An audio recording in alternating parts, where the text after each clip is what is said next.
Beredar sebuah video memperlihatkan seorang pria hampir terjatuh karena tiba-tiba muncul lubang besar di belakangnya. Video yang dilansir dari Instagram @terangmedia memperlihatkan detik-detik insiden tersebut. Awalnya pria itu duduk dengan santainya di kursi kecil berwarna kuning.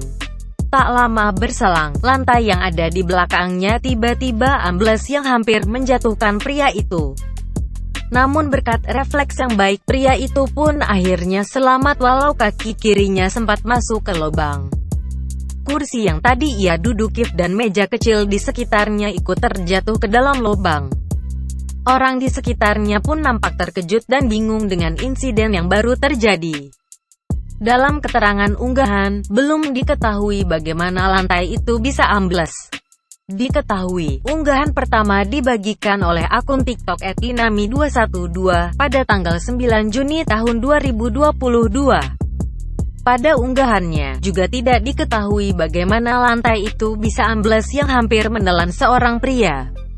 Belum diketahui kapan dan di mana insiden ini terjadi. Video yang berdurasi 9 detik ini pun ramai ditanggapi warganet Instagram dan TikTok.